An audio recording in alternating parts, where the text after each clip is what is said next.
Well, I think the best way for you to prepare for SA2 is just to kind of look back at what you've been doing for the last, including this week, 5 weeks. And it's kind of a twofold essay. The shadow of apartheid hangs over both black and white South Africans, and also how white and black South Africans have emerged from those shadows, how they've been shaped by them. And all of our discussions are on topic, from the early discussions of July's people, and we had those running for, I believe, 3 weeks. You have the pre-apartheid Bam and Maureen always in control on the top, giving orders, middle class, and then they have their servant July, smiling, subservient. Would you like some tea? Can I get this for you? And they gave him hand-me-downs, kind of the gift-giving equivalent of crumbs after a meal. And, and then his split life of being a servant in Joburg and then at home, dirt floors, no plumbing, no electricity. So you want to look, as you do in July's people, on how pretty much the status changed and how people were defined in apartheid by their status. Because that's what changes, right? The BAM's material wealth, pretty much in control, giving orders, doing all that stuff. And then July, after the fictionalized revolution that ended apartheid, suddenly he's starting to take control. He drives. And Bam is left gunless. Well, in apartheid times, black people never had guns. Bam is suddenly being told what his place in the village is by the village elder, who knows nothing of his life or the world around him. And guess what? Bam, early in apartheid times, told July what to do without knowing anything about his life or the world that surrounds him. So you have this strange thing where people who have no idea what the other person is about are in a position to tell them how to live. All very strange. So the profound gulf of misunderstanding. But again, we kind of focus, and you can keep to that focus on how the status changed. You could also echo that focus on the change of status when we get to Beethoven as 1/16th black. Because guess what? Frederick Morris, the apartheid revolutionary leader, or at least active participant in the liberation of South Africa, suddenly is voiceless, obscure, without a toehold in the country. That's post-apartheid. But let's move along. So one thing would be to review the book. And that's about transformation, about people coming out of apartheid. The story of Oscar Pistorius, fascinating, but it also involves the shadow of apartheid. The fears he used, I think unjustifiably, for his defense, that there was God forbid, a black intruder, and his only choice was to shoot for protection of his life, even though nobody in his gated community had ever been attacked. So it just seems odd. But again, the shadow of apartheid, it's being used as central to his defense. It didn't work that well, but at least that shows you how there's a kind of a deep distrust remaining, some of which can be well-founded because there is a tremendous amount of animosity in South Africa, but some of it seems, at least in this case, to be made up. And that is, the white and black people are quite leery of each other after apartheid, which is actually another theme you can talk about that comes up in July's people. Look at the women, the older women, the grandmas saying, why do you bring these people around here? They're nothing but trouble. All they represent is trouble. So there's a sense that, a deep amount of distrust coming in different forms, fear of violence, and then just fear of trouble. That's what apartheid is. You separate people and give them different status. Not only do they not know each other, but they also don't trust each other.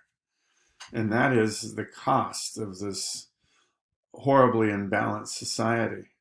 And then when we move into the sociological text, it's a similar thing in a way, because now again, it's narrow focus because it's about people who hire housekeepers. So regardless of race, you're going to have a socioeconomic imbalance there. I don't think the people I know who have money and have people come and clean their houses are joining each other on the weekend for barbecues and entertainment. There is a wall between them. Somebody's hired, they do work, and then their life exists outside. But you do get the kind of continuation of employee, servant, master servant, however you want to call it. And also you can see the shadow of apartheid and how these cleaning women's lives never got beyond the opportunities of apartheid, even though there's hope that the next generation can do better. So this is fascinating too, because this was written about 15 years ago and not quite 15 years after the formal end of apartheid. So you can see that it still shapes people's lives. It shapes their distrust in some instances, and it kind of continues that master, servant, employer, employee, who's in control and who's taking orders relationship. And then finally, when we get to Beethoven is 1/16 black, you have Frederick Morris, the insider, that is, at least when it comes to power, during apartheid. He was working on the part of liberating the country, but suddenly he's the outsider. And, the whole story is kind of a fictionalized dream of trying to find some connection, maybe some distant relative, maybe something, some blood connection to the land of South Africa. And at best, he's an outsider. The last scene, I love it. They're sitting around the bar, talking about a soccer match. It ends on a note of, genuine friendliness, because black and white people had been living together for centuries in South Africa, and they buy him a drink. Frederick Morris gets a free beer from the black guys he bumped into in the bar. So I like the way she ends it on kind of a civil note, but at the same time, the soul of the story is that he doesn't know where he is. And that connects back to that horrible imbalance of apartheid, where people who came in from the outside no longer belong to the society once the people who have the legitimate hold on South Africa retake control. And that actually goes back to the story of the Smalls too. They don't know where they are in South Africa anymore, just as Frederick Morris doesn't. What place does a white person have after they relinquish power in South Africa? So those are the themes that I'd like you to look at there. The kind of the shadow of apartheid. If you look at July's People, it's how the roles change as they come out of the shadow, and at the same time, you get a sense of how things were so imbalanced during apartheid. And it can be sociological. July's kids, no school. The Smalls kids, nice schools, though they're happy to not have school when they get to July's village. And the material gap, but also the profound disconnectedness and the kind of fixed roles of status shifting after this fictionalized revolution. And then when you move on to Pistorius, you have the shadow of apartheid and the fear, and that certainly shows up indirectly, though the Smalls, Bam is not afraid, but certainly the gun, the symbol of who's in control.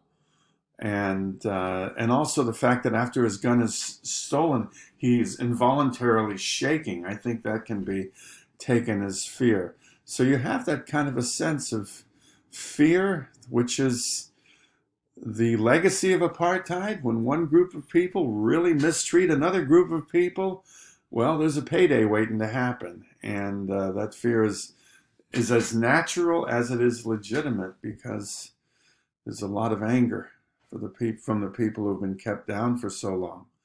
So those are the kinds of things. And then when you move into the sociological story, that's more of the shadow of apartheid, the roles of apartheid. And there's plenty of that in July's People as well, where you get a sense of at least earlier on, before the revolution, people had a pretty fixed sense of place. And that fixed sense of place seems to stick when they're observing the domestic workers in that sociological study.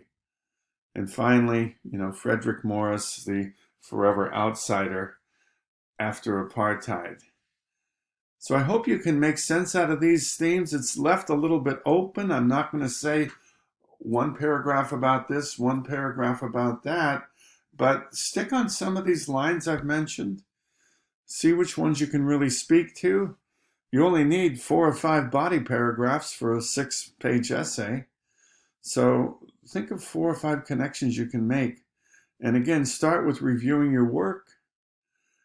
And remember, I want you to go between the book and the articles. Let's say for at least half of your paragraphs. Let's say at least 3 body paragraphs show you can make connections between July's people and the other texts, whether it's the article on Pistorius, the sociological articles on domestic workers, or Nadine Gordimer's wonderful story, Beethoven is 1/16 Black. I hope this helps give you an idea of where you're going with this.